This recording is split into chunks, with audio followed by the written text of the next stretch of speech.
암몬 사람 나하스가 올라와서 길르앗 야베스에 맞서 진침해 야베스 모든 사람들이 나하스에게 이르되 우리와 언약하자 그리하면 우리가 너를 섬기리라 하니 암몬 사람 나하스가 그들에게 이르되 내가 너희 오른눈을 다 빼야 너희와 언약하리라.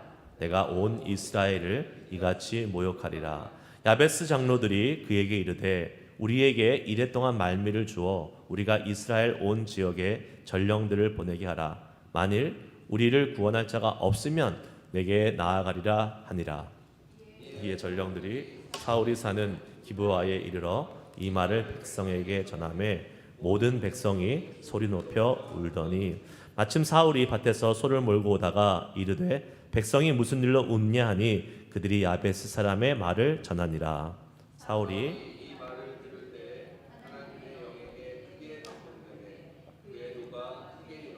한 겨리의 소를 잡아 각을 뜨고 전령들의 손으로 그것을 이스라엘 모든 지역에 두루 보내어 이르되 누구든지 나와서 사울과 사무엘을 따르지 아니하면 그의 소들도 이와 같이 하리라 하였더니 여호와의 두려움이 백성에게 임함에 그들이 한 사람 같이 나온지라. 사울이 베색에서 그들의 수를 세어보니 이스라엘 자손이 30만 명이요 유다 사람이 3만 명이더라.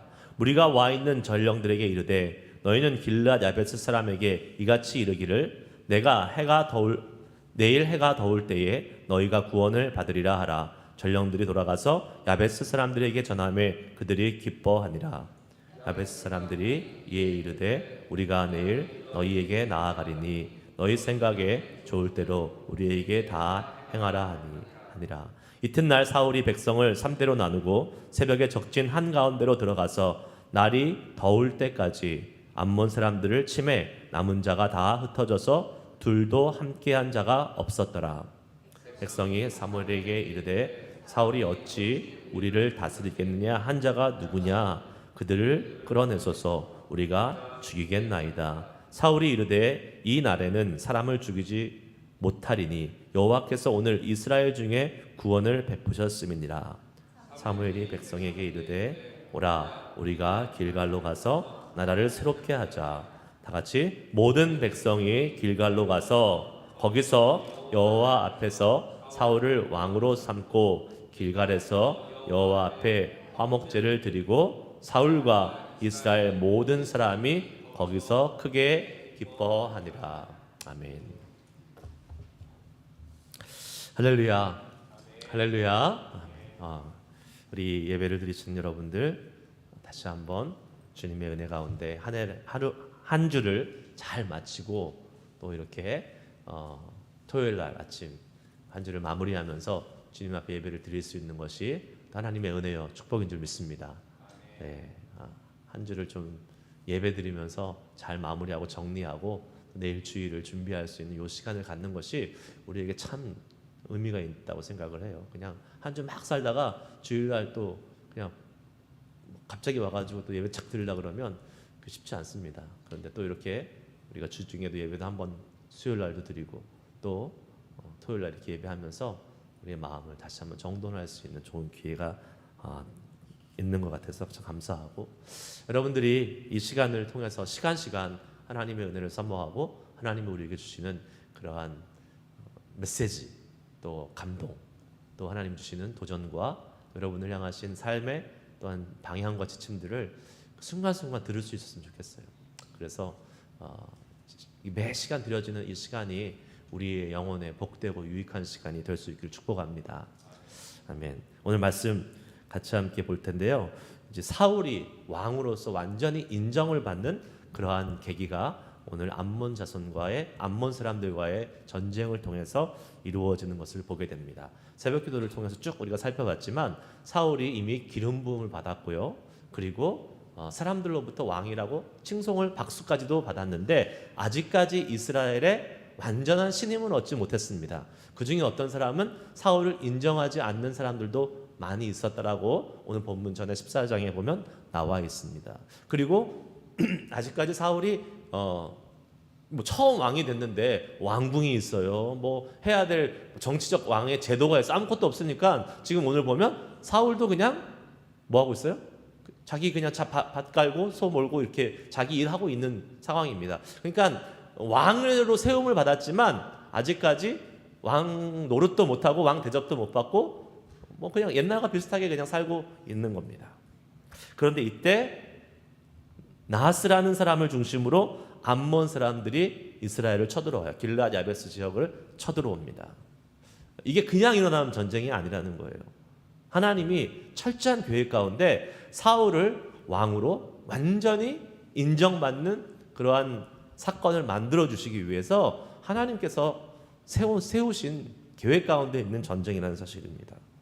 야베스 사람들이 길르앗 야베스에 있는 이스라엘 백성들이 암몬 사람들이 쳐들어오는 이 소식 가운데 아니면 이 상황 가운데 마음이 엄청 쫄렸을 겁니다.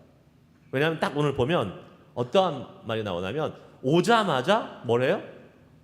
오자마자 항복해요. 어떻게? 우리가 종이 되겠습니다. 그러니까 제발 우리한테 해코지하지 마시고 우리를 종으로 삼아주시고 화친의 언약을 맺어서 더 이상 전쟁하지 말고 우리가 당신을 섬기겠습니다.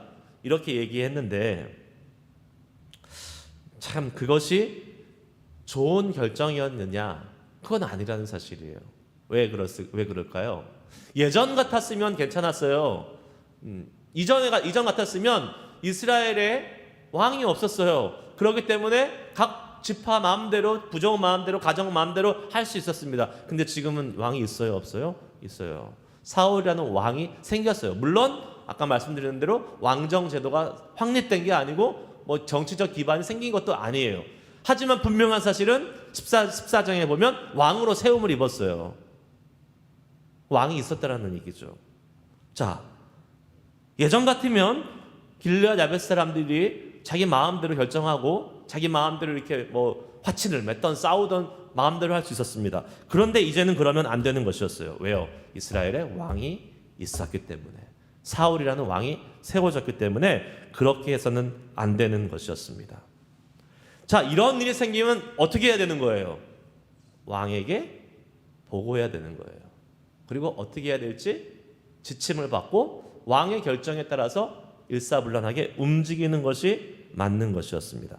그런데 야베스 사람들은 어떻게 했어요? 해오던 대로 자기들이 그냥 자기 마음대로 결정하고 화친도 제안했다가 어떻게 됩니까? 된통 모욕을 당하면서 화친이 이루어지지 않는 것을 우리는 보게 됩니다.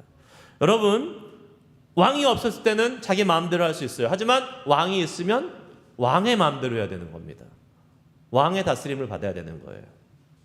우리에게도 왕이 있다는 사실을 잊어서는 안 됩니다. 우리가 예수님을 몰랐을 때는 우리의 마음대로 할 수 있어요. 내가 왕이었어요. 죄가 나를 이끌어가고 그 죄가 나를 지배하는 왕이었다면, 그리고 죄 아래에 있는 내가 왕이었다면 이제는 우리가 왕이 아닙니다. 예수를 믿고 예수를 영접하고 하나님의 자녀가 되면 우리의 왕은 누구예요? 예수님이세요. 하나님이시는 겁니다. 주님이신 겁니다. 그 주님의 통치 안에 살아가는 것이 우리들이라는 사실이에요. 이거 잊어서는 안 되는 사실입니다. 꼭 기억하고 있어야 돼요. 나는 하나님의 백성이다. 내가 왕이 아니다. 그 말은 뭐예요? 내 마음대로 할 수 있는 게 아니다라는 거예요. 얌체 백성들 어떻게 해요? 나라로부터 빼먹을 것은 다 빼먹고 자기 마음대로 하는 사람. 봐도 얌체잖아요. 세금 내야 될 거 내야 되잖아요. 세금 내야 되는데 세금 안 내고 세금 탈루하고 하는 사람들 막 욕먹잖아요. 지금 한국에도 그런 뭐 이렇게 고액 상습 체납자 왜 욕먹어요? 자기들이 막 나라로부터 누릴 건 다 누리고, 특히 막 이렇게 그 대중 인기를 끌고 있는 유명한 정치인들이나 경제인들이나 연예인들이 막 세금 안 내면 엄청 욕먹습니다. 요새는. 왜요? 그거 다 이 국민이나 이 나라로부터 얻은 베네핏인데 자기 할 도리 안 하고 돈만 챙기고 할 도리를 안 하는 거예요. 욕먹는 거예요. 매장당하는 거예요. 우리가 하나님의 백성으로서 주님을 믿는 백성으로 살아갈 때에 이런 사람들이 많이 있습니다. 하나님으로부터 빼먹을 건 다 빼먹고 하나님으로부터 그 하나님의 통치 가운데, 하나님의 주권 가운데 엎드리지 않는 사람들, 그런 사람들이 많아지면 그 나라는 망하는 겁니다. 오합지졸, 엉망진창 되는 거죠. 하나님의 주권과 왕의 주권 앞에 온전히 순복하고 엎드리는 사람들이 많아지는 나라가, 그게 사는 나라예요. 그 교회가 사는 거고 그 가정이 사는 겁니다. 그런데 우리는 주님의 왕되심을 너무 많이 잊어버립니다. 찬양할 때는 왕이신 나의 하나님 높임을 받으소서, 찬양은 그렇게 열심히 해요. 근데 실제로 우리가 살아갈 때 정말 하나님이 우리의 왕이십니까? 정말 하나님이 우리의 모든 것을 주관하시고 결정하시고 우리는 그분의 뜻대로 엎드려 순종하는 백성입니까? 아닌 경우가 너무 많은 것 같아요. 왜 그런지 아세요? 길리앗 야베스랑 같아서 그럽니다. 왜요? 왕이 없을 때 내 맘대로 하던 습관이 계속 남아있어요. 우리가 진정으로 예수님을 영접하고 예수님을 나의 주인, 나의 왕으로 영접하기 이전의 삶의 모습이 있었는데, 예수님을 영접하고 왕이 계심에도 불구하고 계속 예전에 살던 모습대로 살려고 하는 습관이 계속 우리 가운데 남아있다는 거예요. 왕이 있음에도 불구하고. 우리가 모든 것을 결정하고 행동하기 전에 반드시 기억해야 될 것은 우리 주님, 왕 되신 주님의 뜻을 물어봐야 되는 겁니다. 왕이신 주님, 주님의 뜻대로 하기 위해서, 주님의 뜻대로 내가 살기 원하는데 어떻게 결정하고 어떻게 행동하길 원하십니까?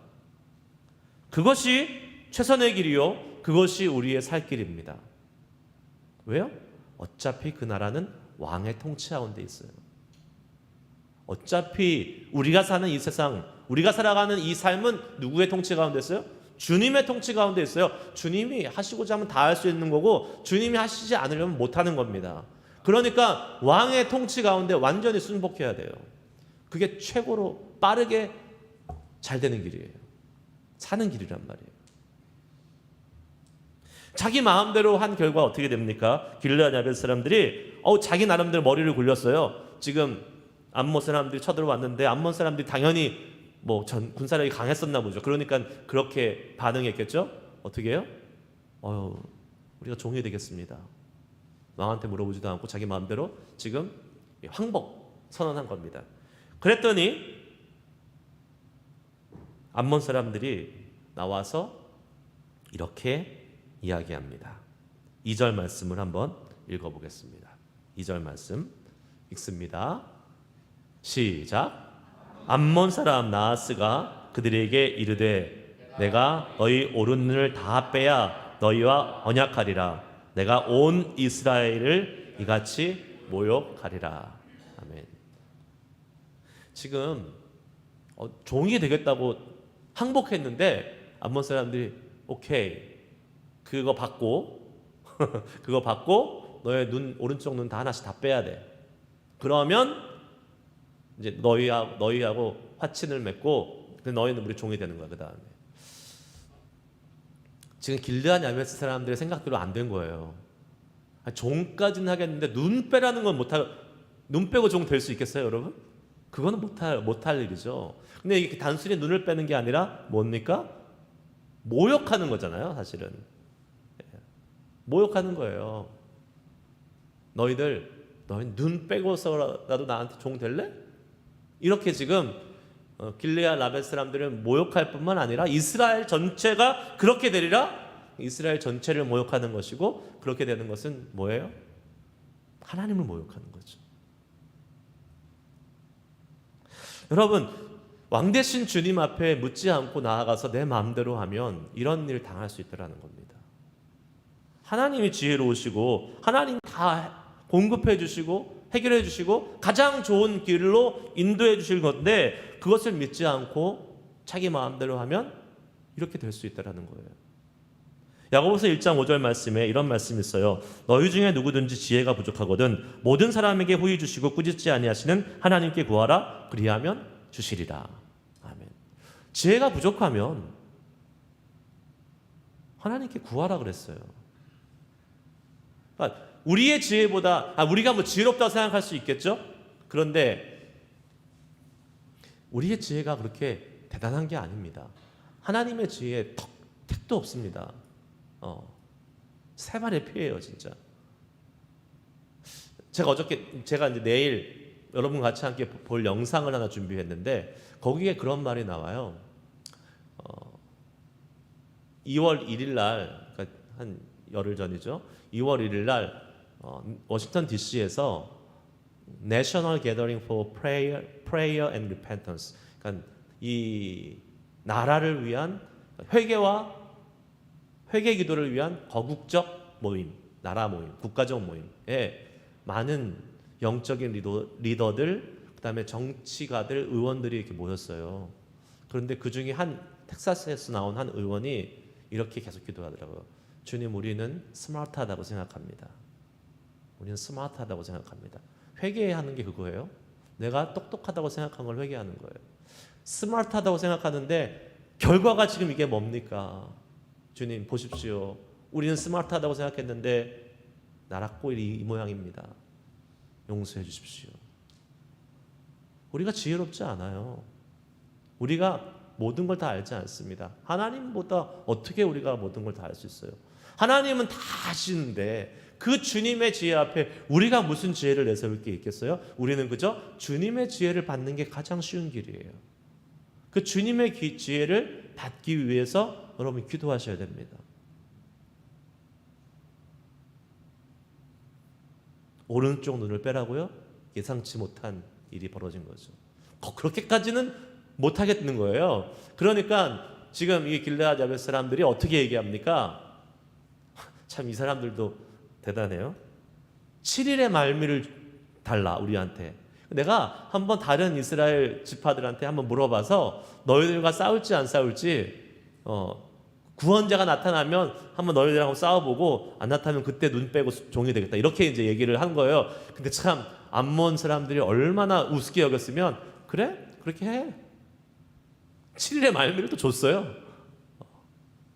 얼마나 지금 암몬 사람이 이스라엘과 그 하나님을 모욕하면서 우습게 여기는 일이에요, 이게. 그래서 전령을 보냅니다. 이제 길르앗 야베스에서 이스라엘 전역으로 전령을 보내요. 근데 이제 전령이 어디에 도착했냐면 그 사울이 살고 있는 기브아라는 지역에 도착을 합니다. 사울이 사는 기브아 지역에 도착을 해서 이 길르앗 야베스의 암몬 사람들이 쳐들어온 이 사실에 대해서 이야기를 하니까 그 사람들의 반응은 뭐였습니까? 모든 백성이 울었다. 소리 높여 울었다라고 성경은 말하고 있습니다. 왜 울었을까요? 왜 울었어요? 대책이 없으니까. 네. 그 얘기를 들어보니까 우리가 싸울 그런 싸움이 아닌 것 같은, 싸워서 승산이 없는 것 같은 거예요. 이제 끝났구나. 대책이 없으니까 울었겠죠. 안 그랬으면 싸우러 가자. 해볼만 하겠는데 다 모여가지고 나갔겠죠. 근데 그 얘기를 듣고 백성이 소리 높여 울었다.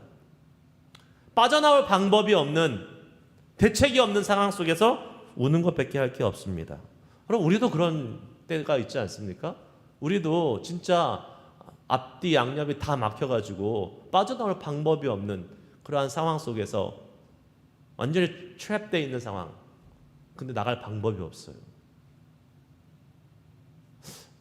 인생을 오래 사실수록 그런 경험이 더 많을 수 있을지 모르겠습니다. 아니, 뭐 인생이 평탄했어요.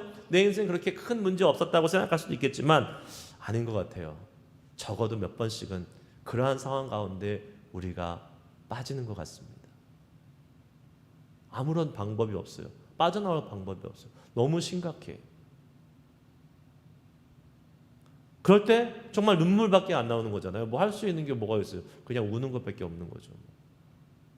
눈물이라도 나오면 다행이지. 눈물도 안 나오는 기막힌 경우들이 생길 때가 있지 않습니까? 그런데 여러분, 그때 우리는 두 가지 결정 앞에 서게 됩니다. 그 상황과 함께 절망의 나락으로 떨어질 것인가, 아니면 그 상황을 터닝 포인트로 삼아서 다시 반등해서 일어날 것인가. 두 갈림 사이에서 우리는 서 있게 되는 거예요. 그 상황이 바로. 자, 사울은 이제 하나님께서 세우신 왕이었잖아요. 이스라엘 첫 번째 왕이었습니다. 오늘 본문 말씀에서 사울이 왜 진짜 왕이 될 수 있는 자격이 있었는가를 정확하게 보여주고 있어요. 첫 번째가 사울은요, 백성들의 잘못된 여론에 휩쓸리지 않았습니다. 자, 무슨 말이냐? 5절 말씀 한번 보겠습니다. 같이 읽습니다. 5절 시작. 마침 무슨 일로 우느냐 하니 그들이 야베스 사람의 말을 전하니라. 아멘.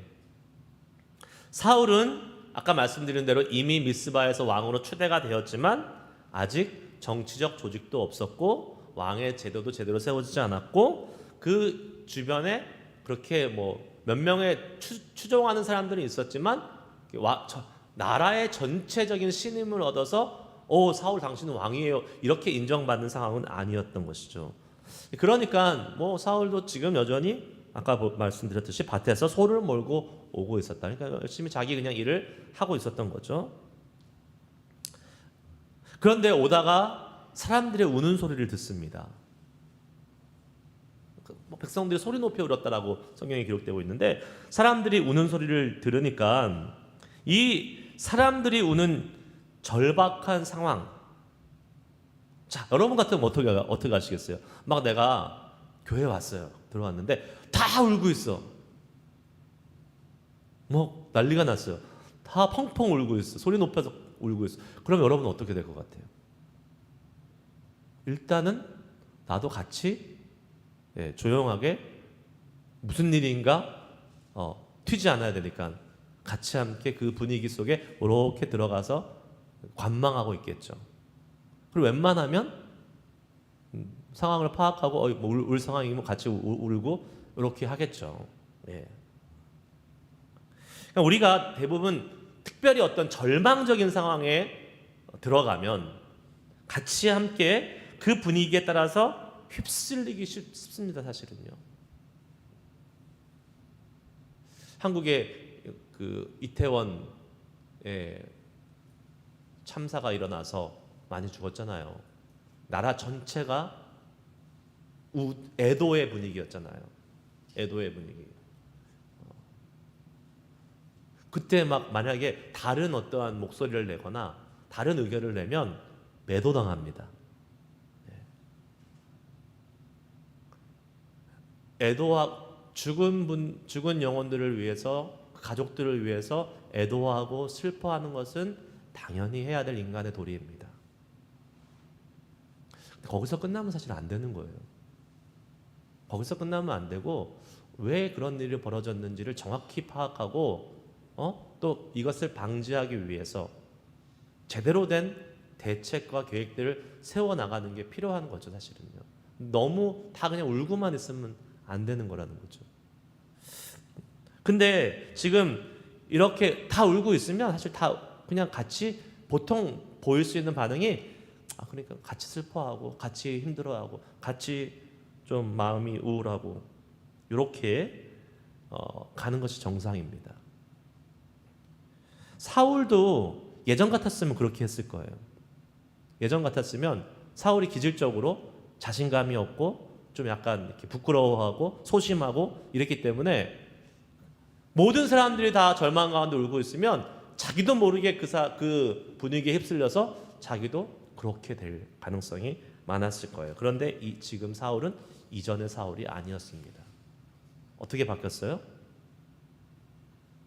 하나님의 기름 부으심을 받았어요. 하나님의 영이 임해 있었어요. 사무엘상 10장 10절 말씀 한번 읽겠습니다. 시작. 그들이 산에 이를 때에 선지자의 무리가 그를 영접하고 하나님의 영이 사울에게 크게 임함으로 그가 그들 중에서 예언을 하니. 아멘. 이미 사울에게는 하나님의 영이 임해 있었습니다. 하나님의 영이 임했어요. 하나님의 영이 임했는 사람은 다르게 반응합니다. 어떻게 해요? 그 분위기에 휩쓸리지 않아요. 만약에 그 분위기가 잘못된 분위기, 하나님의 뜻이 아닌 분위기라면 그 분위기에 휩쓸리지 않습니다. 우리가 잘 생각해야 될 게, 특별히 신앙생활을 하다가 이 믿음의 공동체가 갑자기 어느 순간 잘못된 분위기로 갈 경우가 있어요. 근데 그때 영적이지 않은 사람은 거기에 휩쓸려 갑니다. 그냥 많은 사람들이 그렇게 하니까, 많은 사람들이 그렇게 생각하니까 그게 하나님의 뜻이라고 생각하고 거기에 그냥 휩쓸려 가요. 그럼 망하는 거예요. 나중에 후회해도 소용없어요. 사울은요, 지금 그 상황에 백성들이 길리앗 야베스에 일어났던 그 일로 인해서 소리 높여 울며 절망하는 것이 하나님의 뜻이 아니라는 것을 분명히 알았습니다. 어떻게 알았을까요? 하나님의 영이 임해 있으니까. 하나님의 영이 임해 있으니까 인간적으로 그 소식을 듣고 비통해하는 것이 아니라 사울은 영적인 반응을 합니다. 어떤 반응을 하냐? 6절을 볼까요? 읽습니다. 시작. 사울이 이 말을 들을 때에 하나님의 영에게 크게 감동되어 그의 노가 크게 일어나. 이미 하나님의 영이 임했는데 또 다시 이번에는 더 강력하게 크게 하나님의 영이 임했다 그랬어요. 이게 성령 충만입니다. 신약시대로 말하면. 우리가 다 하나님의 영이 우리 가운데 있어요. 주의 영이 있어요. 성령이 있어요.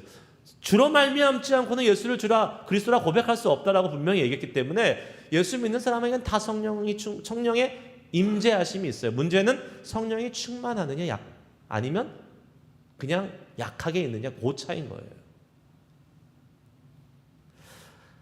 하나님의 영에 크게 감동되었다 그랬어요. 성령의 충만함을 입은 거예요. 지금 사울이. 저는 우리 그리스도인들이 이 성령 충만의 은혜가 반드시 있어야 된다고 믿습니다.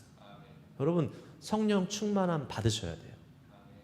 그냥 약하게 대충 예수님을 주로 고백하는 정도의 그 정도로 그냥 만족하고 머물면 안 돼요. 성전 뜻만 받고 가는 신앙생활에서는 안 됩니다. 성령 충만함을 받아요.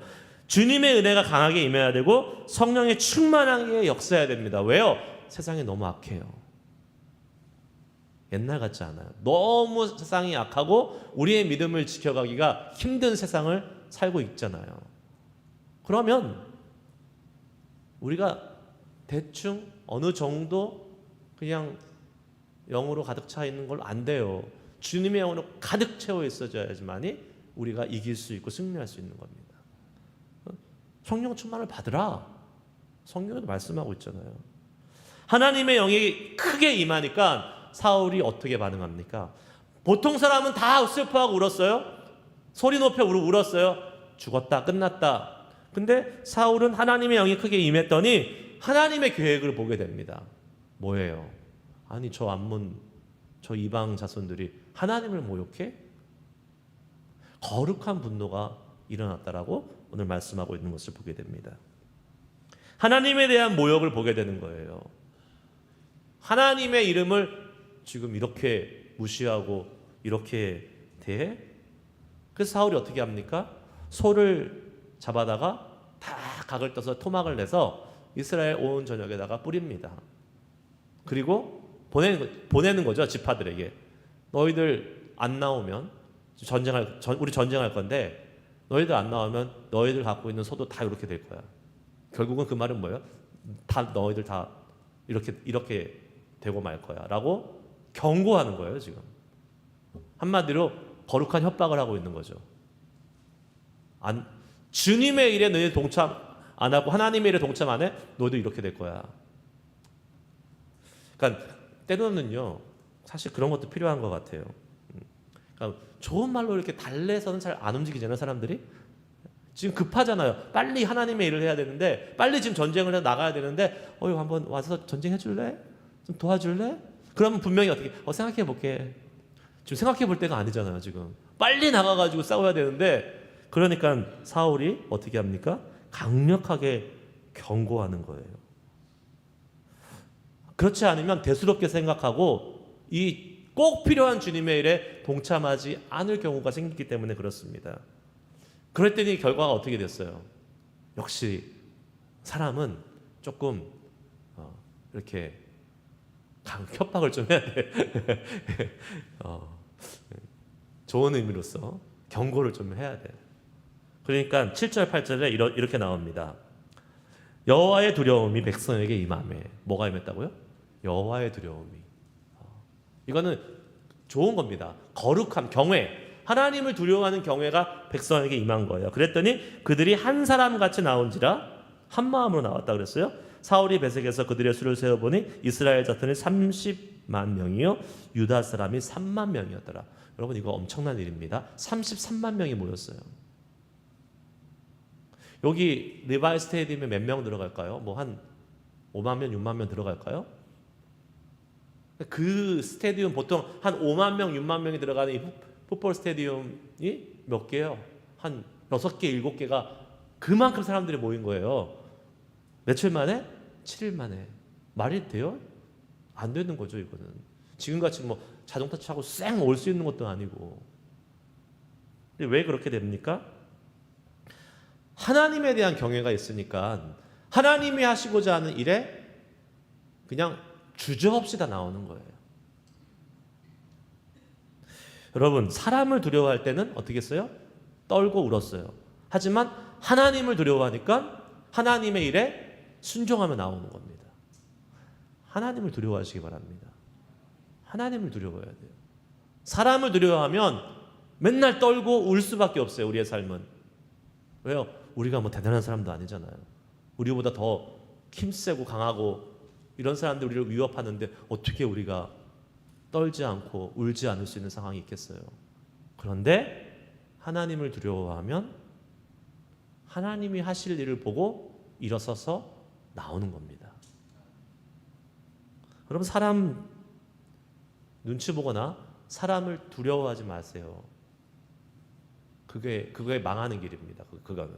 하지만 하나님을 두려워하세요. 하나님을 경외하세요. 그러면 그것이 사람의 두려움을 이길 수 있는 힘이 되는 것입니다. 그 사람 두려워하게 하는 그 존재를 향해서 나아가서 싸울 수 있는 힘을 주는 거예요. 저는 여기서 사울이 했던 모습을 통해서 왕이 되는 중요한 자질을 보게 돼요. 그러니까 우리가 뭐 왕은 아니지만 왕 같은 제사장으로서 이 땅을 살아가는 영적인 리더들이라면 여러분 내가 뭐 리더야 하고 생각할 수 있지만 여러분이 속한 믿지 않는 사람들에서 그룹에서는 여러분이 영적인 리더예요. 세상에 나가서 있을 때에 뭐 교회에서는 뭐 목사가 영적인 리더일 수 있고 아니면 뭐 장로님들이나 신앙생활 오래 하신 분들 뭐 영성이 깊으신 분들이 리더가 일 수 있겠지만 여러분들이 세상에 나가면 여러분들이 거기서 리더예요. 다 리더예요, 사실은. 그런 의미에서 어떠한 리더가 될 것인가, 어떠한 왕의 자질을 우리가 가져야 될 것인가 한번 살펴보기를 원합니다. 첫째는 사울이요, 사람들의 눈물을 그냥 지나치지 않았다는 겁니다. 사울이 이렇게 일 가다가 오다가 사람들이 막 울고 있으니까 우네? 그렇게 갈 수 있잖아요. 요새 이런 사람들 많습니다. 남의 일에 별로 관심 없고 그냥 자기 on my way 가는 거예요.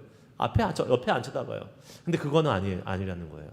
영적인 리더들, 하나님이 쓰임 받는 크리스찬들은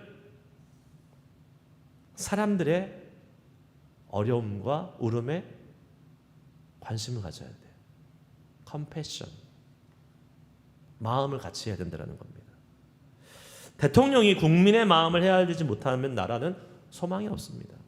그러면 대통령은 자기 이익을 챙기는 도둑질밖에 안 하게 되죠. 그런 일들이 많았잖아요, 우리가. 여러분, 백성들과 아니면 자기에게 속한 그 사람들과의 마음을 같이 하지 않는 지도자는 어떻게 되는지 아세요? 그 사람들을 이용합니다. 자기의 목적을 위해서 이용합니다. 그러니까 한국도 그런 경우가 많았잖아요. 자기의 정치적 야망을 위해서 대통령이 되고 대중과 군중을 이용해서 정치적 야망을 성취하는 지도자들이 많았어요. 그래서 어떻게 보면 정치적 발전과 이 나라의 성장이 좀 더뎠던 것이 아닌가 싶기도 합니다. 그런데 이게 과연 이 정치적 영역에만 있을까요? 교회도 마찬가지입니다.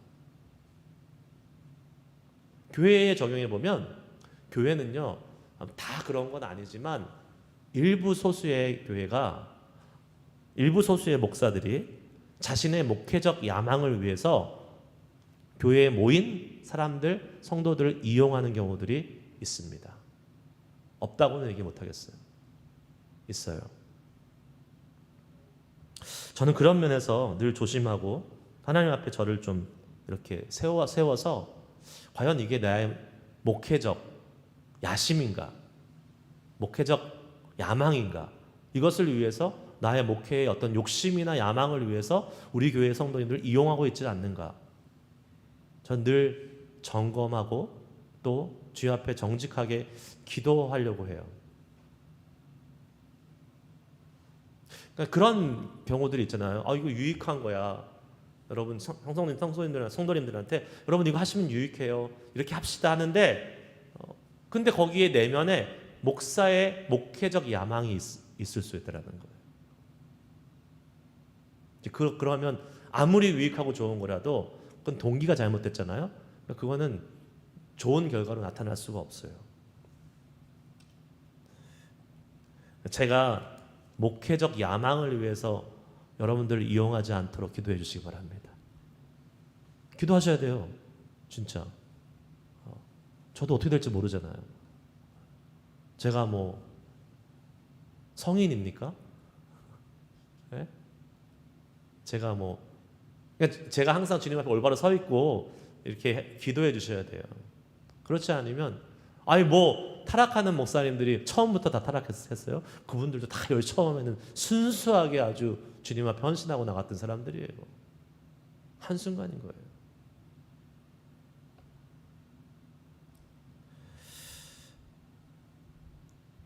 교회가 커지는 것, 성장하는 것, 교회가 유명해지고, 그럼 목사가 유명해지고, 그게 자기의 어떤 목회적 야망이죠. 저는 그런 목회를 사실 하고 싶지도 않고 해서도 안 된다고 생각을 합니다. 안 할 거예요. 교회가 안 커져도 괜찮아요.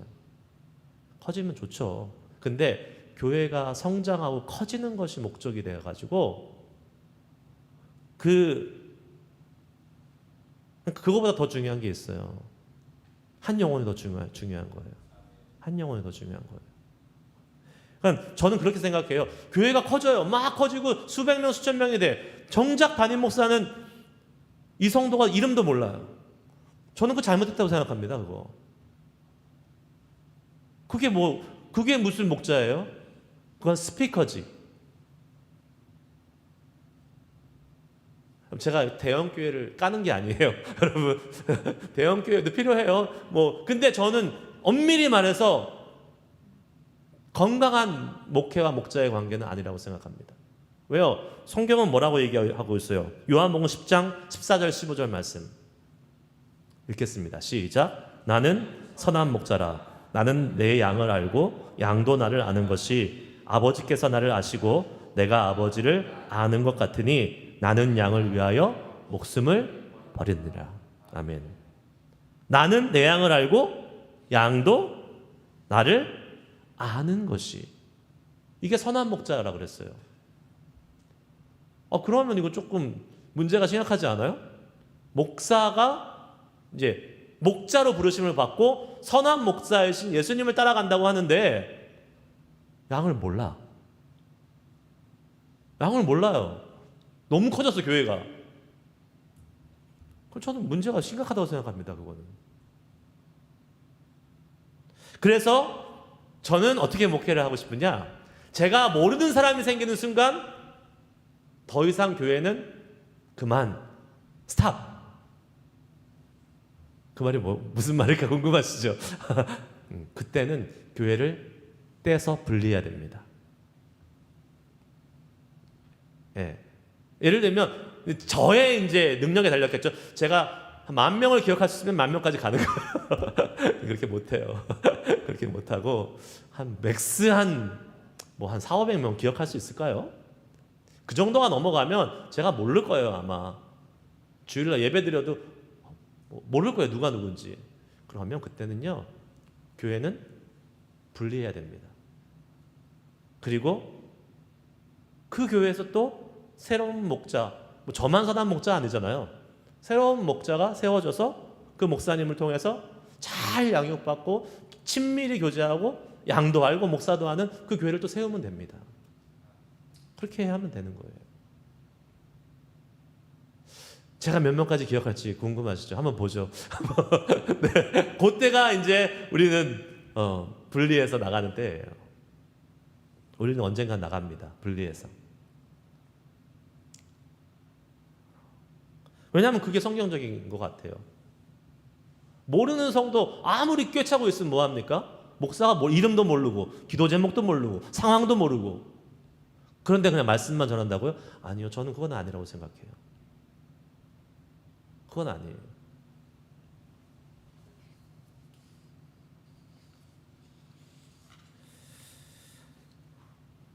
여러분, 목사만의 문제는 또한 아니에요. 여러분, 모든 크리스찬들이 똑같습니다. 우리 크리스찬들은요, 세상 사람들에 대한 컴패션의 마음을 가져야 돼요.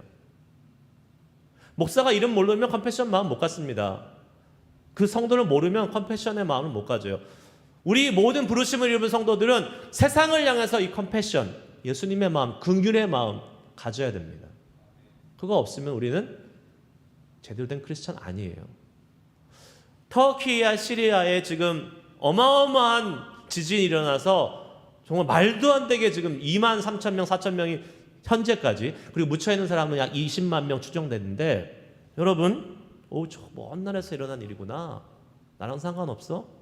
만약에 이렇게 생각하고 있으면 여러분은 진짜 크리스찬인지 아닌지 한번 잘 생각해 보셔야 됩니다. 안타까운 마음이 있어야 돼요. 긍휼한 마음, 컴패션의 마음이 있어야 돼요. 진짜. 그래서 저는 이런 일이 있을 때는 우리가 정말 특별하게 마음을 모아야 된다고 생각을 해요. 가지는 못해도, 가면 좋겠지만 가지는 못해도 우리가, 그래서 제가 기도하는 가운데 앞으로 2월 나머지 이제 내일 모레 마지막 주까지 이 터키 시리아를 위한 특별 구제헌금을 하려고 합니다. 그래서 특별히 따로 하는 거예요. 어떤 분들이 이런 특별 헌금 하자 그러면 네, 11조에서 떼가지고 해야지. 아니에요. 그건 아니에요. 여러분, 11조는 11조대로 하고 따로 하는 거예요. 예. 내가 하던 거 주일헌금에서 이렇게 떼가지고 이렇게 돌려서 하는 거, 돌려막기 하는 거 아닙니다. 여러분, 그렇게 하면 안 돼요. 그거는. 네, 정말 우리가 컴패션의 마음을 가지고 이 기도하면서 물질도 보내고 또 돕고 하는 일에 동참해야 돼요. 그런 일들을 많이 해야 됩니다. 특히 이제 우리는 이제 이 로컬에 있는 여러 가지 연약하고 어려운 사람들, 어려운 교회들, 어려운 목사님들, 성도님들 많이 도울 수 있는 교회가 됐으면 좋겠어요. 네. 제 소원이 그거예요. 주변에 있는 어려운 교회들 좀 가서 도와줄 수 있는 교회 되는 거. 근데 우리가 먼저 어려우니까 그게 문제지. 우리가 먼저 어려워요 지금. 그래서 하나님이 우리에게 은혜를 많이 주셔서 진짜 말 그대로 많이 도와줄 수 있는 교회가 될 수 있기를 원합니다. 시간이 갔지만 한 가지만 더 나누고 마칠게요. 이 컴패션의 마음을 가져야지 영적 기도가 될 수 있고, 두 번째는 거룩한 분노를 가져야 됩니다. 악에 대해서 거룩한 분노를 가져야 돼요. 이 사울이 리더로서의 자질을 보였던 두 번째 좋은 자질은 거룩한 분노였습니다. 불의와 악한 것에 대한 반응이었어요. 사람들은 그것 앞에 많이 굴복합니다. 많이 타협합니다. 세상에 있는 많은 사람들이요, 또 심지어 많은 그리스도인들도 악하고 불의한 일 앞에 그냥 못 본 채 하고 지나가는 경우들이 많이 있어요. 그런데 지금 사울은 그렇게 하지 않았습니다. 암몬 사람들이 하나님을 모욕하는 이 영적으로 불의한 일에 사울은 대항해서 일어났습니다. 거룩한 분노를 가졌다 그랬어요. 여러분, 이게 리더의 자질입니다. 영적인 리더의 자질이에요. 다음에 일어났던 다윗 왕도 똑같았습니다. 골리앗이 나와가지고 하나님의 이름을 모욕하자 다윗이 그 골리앗 앞에 나가서 하는 이 전쟁의 출전사가 뭡니까? 사무엘상 17장 45절 같이 읽습니다. 시작. 다윗이 블레셋 사람에게 이르되 너는 칼과 창과 단창으로 내게 나아오거니와 나는 만군의 여호와의 이름 곧 내가 모욕하는 이스라엘 군대의 하나님의 이름으로 내게 나아가노라. 아멘. 어쩜 이렇게 비슷하죠? 하나님이 보여주시는 거예요. 영적인 리더는 이래야 된다. 하나님을 모욕하는 불의 앞에 침묵하는 것이 아니라 일어서서 싸울 수 있는 거룩한 분노가 있어야 된다는 거예요. 근데 어떻게? 우리도 뭐 그 사람들과 별 다를 바도 없고 우리가 더 약한데 우리가 더 힘이 없는 것 같은데 어떻게 우리가 일어나서 싸울 수 있냐는 거예요. 그 비결은 오직 한 가지입니다. 아까 서두에 말씀드린 것처럼 성령 충만해야 가능합니다. 성령 충만해야 가능해요. 그렇지 않으면 못해요. 말씀드렸잖아요. 우리가 세상 사람들과 비교해서 나을 게 뭐가 있어요? 아니, 오히려 더 별 볼일 없을 때가 있잖아요. 우리가 뭐 지식이 많습니까? 돈이 많습니까? 뭐 건강이 더 좋습니까? 비교해보면 세상에 악하고 불의한 사람들이 더 강해. 근데 우리가 무슨 재주로 거기에 맞서서 싸우겠어요? 모자라는 부분이 훨씬 많은데 어떻게 가능해요? 주님의 영에 크게 감동되면 가능한 거예요. 사울이 어떻게 했다 그랬어요? 주님의 영이 크게 감동함에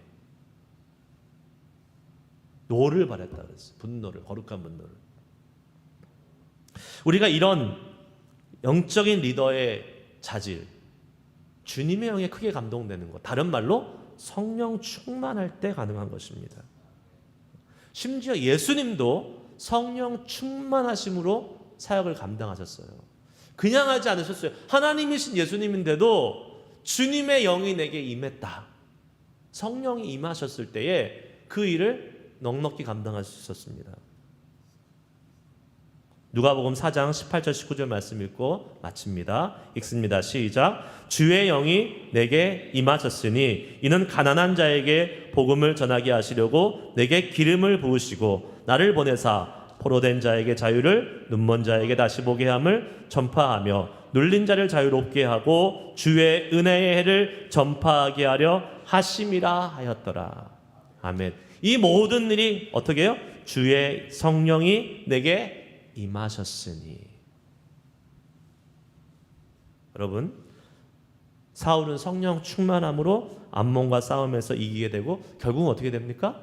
이 일을 계기로 이제 진짜 이스라엘의 왕으로 인정받게 되는 거예요. 모든 사람들이 사울 당신은 왕입니다. 그리고 사울을 반대했던 사람들 데려와. 누가 반대했어? 다 죽여버려. 하니까 사울이 괜찮아. 지금은 죽일 때가 아니야. 지금 하나님이 승리해 주신 이 기쁨의 날이니까 여호와를 찬양할 때지 복수할 때가 아니야 라고 얘기하는 것이 하반부의 내용이잖아요. 하나님이 사울을 왕으로 만드신 거예요. 하나님이 하시는 겁니다. 하나님의 계획 속에서 우리는 뭐예요? 순종만 하면 되는 거예요. 성령 충만함을 받고 그 주님의 일에 쓰임 받기만 하면 되는 것입니다. 예수님처럼 성령 충만해야 됩니다. 사울처럼 성령 충만해야 됩니다. 그러면 어떻게 해요? 세상에서 선한 영향력을 미칠 수 있는 영적인 리더가 될 수 있는 거예요. 여러분, 계속 말씀드리잖아요. 나는 약해요. 내가 오히려 불의한 그 세상 사람들이 더 우뚝 서 있는 강한 사람처럼 보이지 내가 가서 뭐를 해요? 그런데 아니에요. 우리에게 하나님의 영이 성령의 충만함으로 임하시면 우리는 그 세상을 이기고 승리할 수 있는 그러한 선한 영적인 리더가 될 수 있음을 믿습니다. 함께 기도하시겠습니다.